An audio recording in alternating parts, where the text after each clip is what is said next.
Ladies and gentlemen, please take your seats.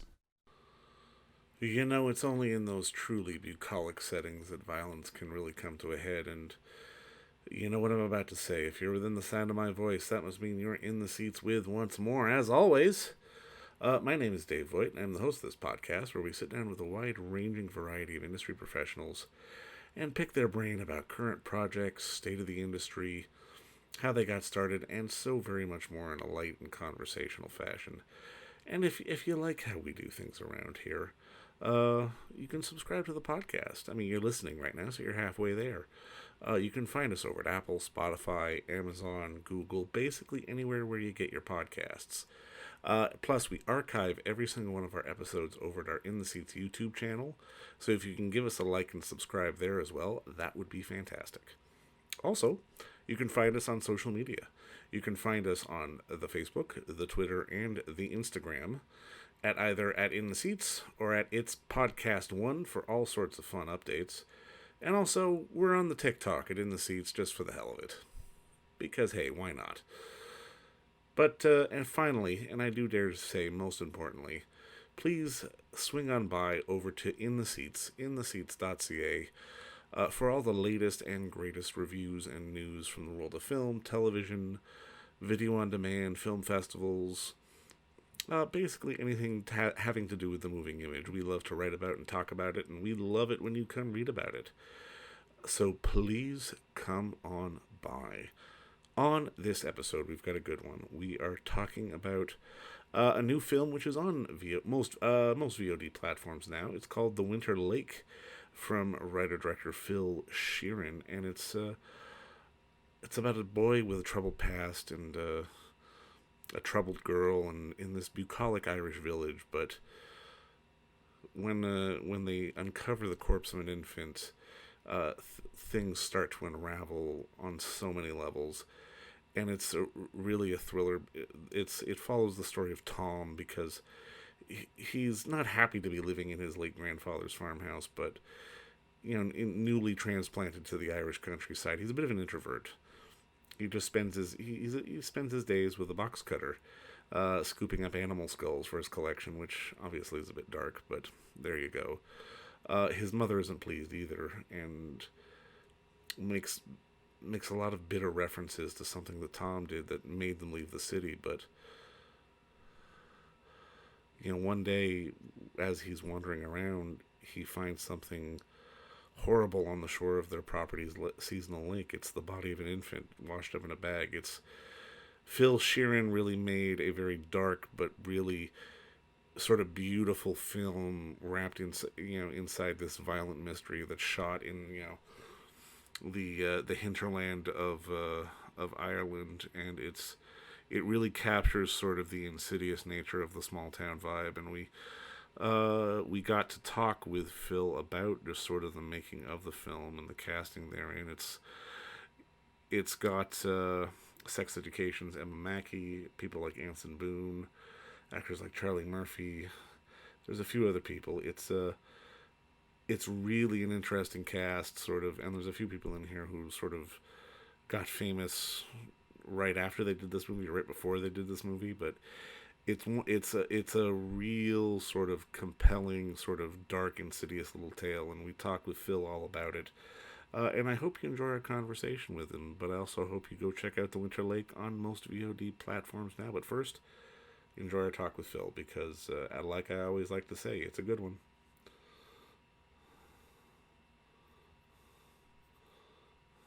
Well, I mean, obviously, just to kick it off, just thank you so much for the time today. I really appreciate having you on, and I love the film, man. Just walk me through, I guess, the origin of having this story come across your desk. Yeah, it originated with so David Turpin and one of the producers, Ruth.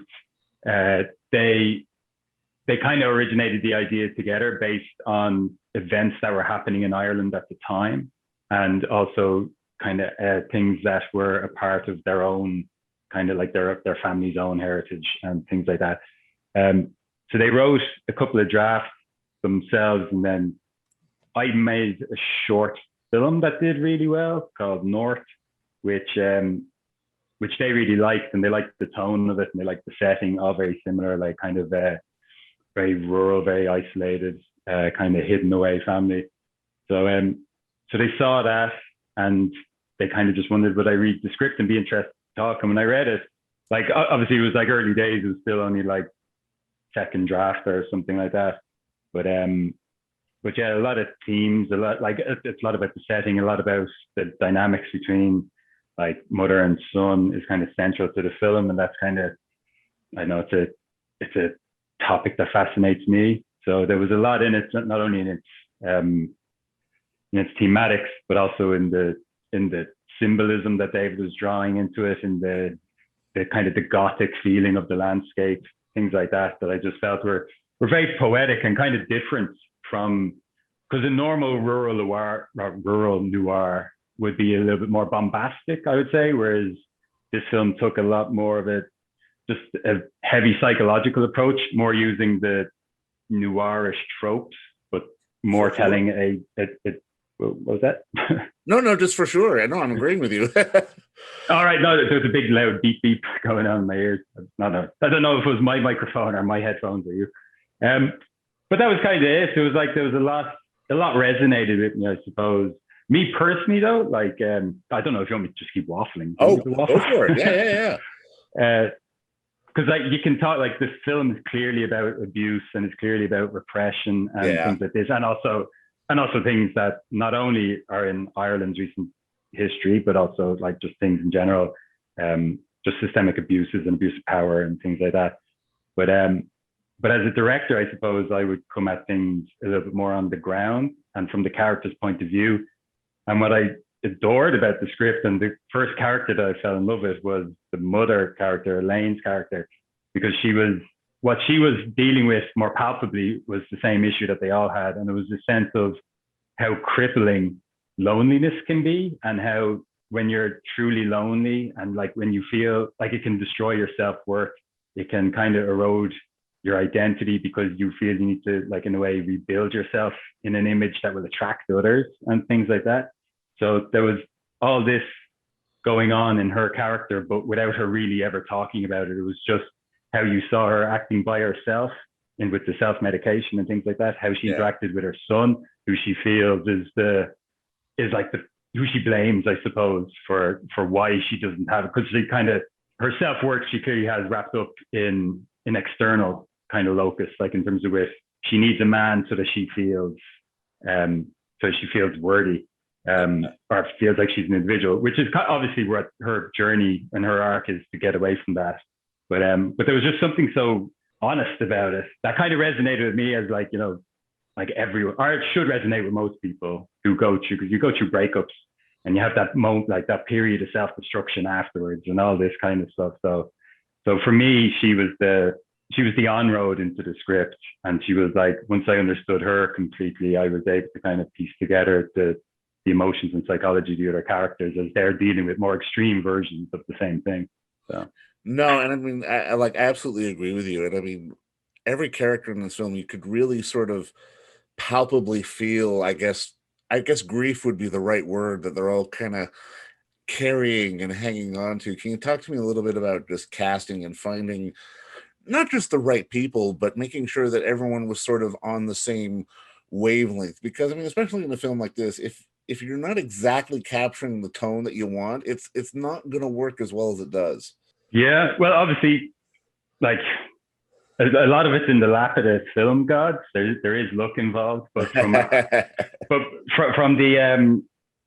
actual working point of view, like, David wrote a beautiful script where the tone was very much embedded in the lyrical nature of the language. You could really, in reading it, you could get a sense of the dampness of the world, right, of how the colors kind of sucked out of it, a kind of a perpetual autumn more than a perpetual winter kind of thing, even though it said it winter, but it's just that soggy, things are dying, all that kind of stuff.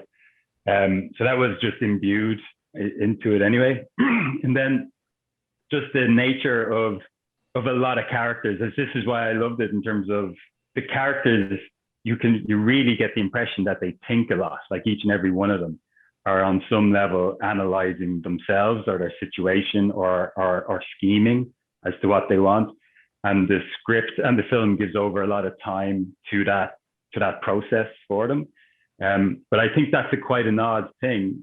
Like, you know what I mean? Normally it's like just action, action, action. Whereas to give people the space to think and to feel something and let's linger with them, I thought it was in the script, and I was eager to maintain it in the film. But as you said, the actors also really, like, that's what they kind of dug. And when they were like with Anson, the guy who plays Tom, the central character, he came with like notebooks and notebooks of what he thought his character would be thinking about in those spaces and what he was imagining, because he has a kind of fantasy world that he kind of concocts for himself in his head. So each of the characters were doing that, and like Holly was a kind of reinvented femme fatale in a way. Like she had to be a Hollywood starlet, but also totally believable in this small Irish dilapidated town or out on the outskirts. And I know, like, obviously the mega stars come from those areas, but it's not that normal, like, you know. So she had to kind of piece that together. But she did an amazing job, and she did an amazing job just because like there was no, like, the film we were making, the references we had, all these kind of things was just extremely clear. And I suppose that's the job. Job is the writer, job is the director, and then cinematographer and editor kind of just hopefully are gonna put it on screen. But then, like, we were still like, I'm not saying we weren't, as I said, look is a huge part of it. Anson's role in particular, Tom, the main character, like, he talks so little, like genuinely so little, that it was a character, or it was an actor that we needed, like, that has that X factor thing that people talk about, that just by looking at their face without them pulling any weird expressions, you just, like, not only do you know what they're thinking and feeling, but you're also pulled in and investing yourself in them a lot more. And that's something a person has or hasn't, like, you know what I mean? So we knew we were looking for someone on that level, someone who potentially would be discovered on that level, like, and made a superstar because of this, like, in subsequent movies. So that's what we were looking for. And genuinely, Anson walked into the room, and I'd say within 2 minutes, I was just he was straight to the top of the list. And I was like, and it wasn't even a fight when we were discussing it afterwards. Not that there would be fights, but it's just like there's the list. But I was like straight ready to offer Anson the role at the end of the first time meeting him. But I was like, I better slow down a little bit, getting a bit too excited. But yeah, no, he was incredible. And then we were just so lucky with the rest of them, because always a fan of Charlie Murphy, who plays Elaine. She's just incredible. She's been on TV a lot in Ireland and the UK, and she always nails it. She's absolutely fantastic. Same with Michael McElhatton and like Emma Mackey, obviously, who was like coming off the high of Sex Education. So she was quite on a lot of like magazine covers and all that at the time. So it was the movie star, I suppose, that we were looking for, like, as in what she was supposed to embody. So, but she was brilliant. They were all great. And they all loved each other. They all got on. So that was good. Well, that always helps for sure. Yeah. And I mean, I love, I mean, I think I particularly noticed this with Anson's character, because as the story went on and the movie got deeper, the film, as much as it's very much an intimate story, it almost felt like the film was getting bigger and kind of more cinematic. Can you talk a little bit about just sort of how you crafted this visually? Because I mean, I was especially struck by, especially a lot of the shots towards the end of the film, towards the climax, not to give too much away, but it was really sort of, the setup for all of it was so visually beautiful that I really got roped into the sort of the environment of it all. Yeah. I suppose like it does, like, by its nature, I suppose the intensity gets more focused, but yeah, as you're saying, the scope gets wider because we're cutting between a lot more characters. So the film needs to feel like it's ramping up and going somewhere, or coming to a conclusion, I suppose, a unstoppable force, a movable object kind of thing. But the landscape is, I suppose, in most Irish films in general, like, we're Irish are generally quite in love with the country and the land itself. So we put a huge amount of effort into finding the main house, like that it just needed to look a certain way, almost like a dollhouse in the landscape, Yeah, totally. in its dimensions and stuff. But just that the way the landscape was this almost something primal, I suppose would be the way I would look at it. Like if you saw somebody standing in the vista of it, you couldn't initially tell, or you wouldn't be able to initially tell what time period you could be in. Like, you know, like whatever could, like a dinosaur or something could come over the hill. Like it should feel that forgotten almost. But so that was really important to it. I'm a big fan of contrast and these kind of things. So like exhibiting the world towards the end, kind of in a little bit more. Well, actually, just even I start using a lot of silhouettes towards the end, like characters you don't see them properly. They're like backlit massively. So in that kind of sense, there's just this sense of like a graphic nature to them, but also hidden, like they're hidden from the audience, so we don't quite know what they're going to do, or hopefully you don't quite know what they're going to do. But I don't know. Like besides that, like I kind of reluctant to just keep saying like it was in the script, so we did it. But it was a lot of work that went into finding the right environments that kind of, it's the same as casting. You get out of the van, you stand in the middle of a road, you look at a field, and you know if it's the right field or not. That's kind of how that's what you're looking for. You're looking for feedback from the field. Right. So like, but that's it. But then obviously with Rory, this cinematographer DOP, the films that we used as references, I thought we stuck pretty close to us in terms of like, so Denis Villeneuve, big fan of Denis. I love how they constructed Prisoners. You know, Prisoners. Oh, for sure, yeah. Yeah, I think it's amazing. I just love the precision that clearly Denis and Deakins kind of established together in terms of like what a camera move is going to underline, what a camera shot is going to underline, where they're going to leave the edit to do something, like draw attention to something, or where it's in the shot, like in the blocking and stuff. So myself and Rory like paid a lot of attention to that. And then there's like a TV trilogy that was, I think, released in the cinema in North America called Red Riding. Oh, totally. Yeah. So that was really important. And then there's Boy A with Andrew Garfield, which is about a boy who gets let out of prison. He did something terrible as a kid, and he gets let out of prison as an adult, and he's under witness protection, or new identity now. Yeah. But the way they shot that, and that character, someone who's very withdrawn, who has to keep who he is secret. A lot of these things factored into how we shot our film, and taking the lessons that learning from the greats, I suppose, and putting them into ours. So yeah. I'm curious. This is always something I like to ask, because this is your first feature, but I'm kind of curious. Jumping from short to feature, is there anything about the process that changes, or does everything just sort of expand? That it actually really surprised me. It literally just expands. And if I had any nerves, it was coming into it worried, had I covered everything? Like, you know what I mean? Have I done all the prep? Because I'd never done a feature. I've done quite a lot of shorts, like whatever. Well, I've done 5 shorts. I've done 5 shorts, but they all had budgets, and like some of them are half an hour long. So I was like, it has to be the same thing. So I did the same thing, broke down. A scene is just a scene, whether it's one of 20 or one of 200. Like it should have start, middle, and end. The characters want something. Someone should oppose it. There should be an end. So yeah, I don't know, like it's like, and I don't mean it to sound like arrogant or something like that, but genuinely, if you do the work and you're confident in your ability in shorts, I'd say anyone could then quite handily step up to a feature, as long as, and I'm saying this while knowing I was like fully supported by everyone around me. Like Rory, the DOP, like was amazing and totally had my back, and he's way more experienced than I do. So I'm sure he a few times kind of guided me with like kind of unseen hands, and I wasn't really aware of it. Same with John Walters, the editor, who like, you know, like your editor is always the person who's most in your corner as a director. But yeah, he just solved every problem, and he was so on board, and I was so impressed with what he was able to do with what he was given.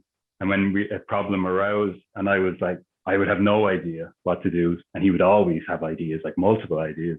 So yeah, so on that level, it's kind of easier if you think about it, because when you step up to a feature, you can generally be surrounded by people who have a lot more experience, whereas on a short, like the director carries a lot more of the film on their shoulders, I suppose. So yeah. Sure. Now, I mean, this is a silly question, but it's always something I like to ask. Can you think back to maybe sort of the earlier days, your younger days, and was there like a movie or sort of a moment in your life that was, I guess, maybe the pivot point that made you want to be a storyteller? There was actually, and I know it quite well, and it's a strange one. The European edit of Clint Eastwood's film High Plains Drifter. Okay. Yeah. So I don't know if you did. So in the American version, it's pretty much just a straight. In the American edit, it's pretty much just a straight Western, revenge Western, as the main era. But the European one, they really push the supernatural element of it, and the fact that the guy who died sold his soul to come back and wreak havoc. And I'd never, like, as a younger dude, like, so I was 12, by the way, when I watched it. Probably way too young to have watched it, but I was 12. And I remember watching it and being totally blown away by the fact that it was this genre bending story, because it was a Western that had supernatural traits, which I had never seen before, or at least if I'd seen it, I was too young to realize what was going on. And it was just this weird moment that when I was watching the film, that it just completely opened up like extra parts in my head to storytelling in every aspect, and to the possibilities of it, and to the endless nature of it.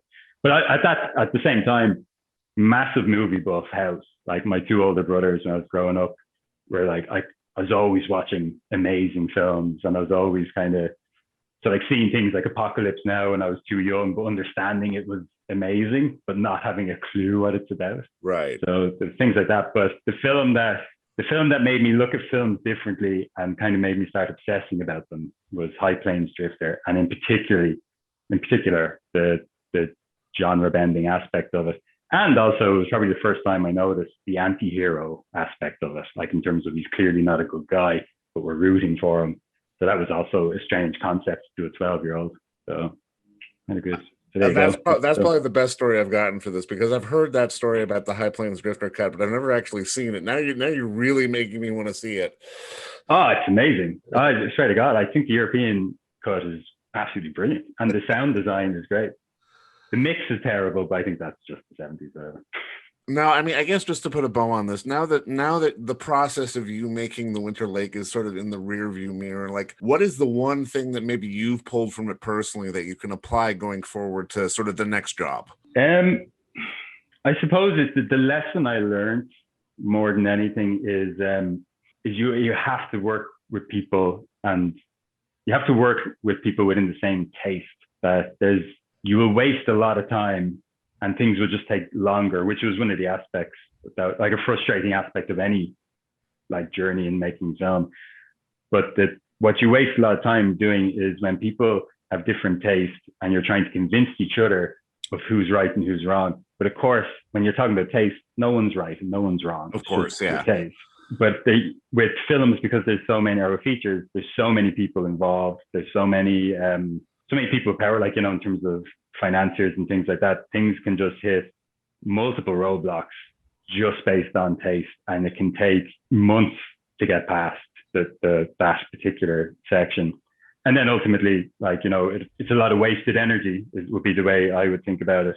So when you think about crewing and casting and all these kind of things, a thing that you should also definitely do is just keep an eye on what's this person's taste. What are they into? Is it similar to mine? Is it similar to the film we're trying to make? Because if you nail that, communication just like flies. You like really quickly work up a shorthand with each other and things like that. So but when you're not, it's kind of like just as simple as, I hate cabbage. I'm sure lots of people love cabbage.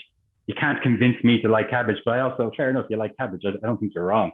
So that's kind of how I feel about it. So that was, I would say, moving forward, because, and by the way, like, this isn't a condemnation of people in the film. There's just, obviously, when you have a crew and a kind of like pre-production and post-production, all kinds of, there's a lot of people involved. And of course, there's going to be people who don't share your taste. So I'd say, yeah, moving forward, I'm going to be a lot more aware of that and a lot more aware that that's the actual problem that I'm dealing with. Yeah. That it's not someone being awkward or belligerent or something like that, or it's not bad communication on my behalf. It's actually a taste issue. So that's my main thing. But also, I'm making it sound quite like it's a small issue. I actually even listening to a lot of what you call it, like DVD extras and all this kind of thing. Like the more I became aware of it myself, the more I hear other directors, other like great directors from throughout the decades bring up a similar point of view. It's why people work with their friends and repeatedly and that kind of stuff. So it's important. And it's one of those things you wouldn't necessarily think of right away, but you're right. It is such a huge point, and it's wise words, man. But just thank you for the time today, Phil, and congratulations again on the film. Thank you, David. And don't forget to visit our friends over at Bay Street Video for all your DVD, Blu-ray rental, or purchasing needs this summer, as they are still open for curbside and some mailing delivery as well. Over at 1172 Bay Street, Toronto, Ontario, Canada, you can give them a call at 416-964-9088. That's 416-964-9088. Or send them an email at baystreetvideoto@gmail.com for any of your DVD and Blu-ray needs.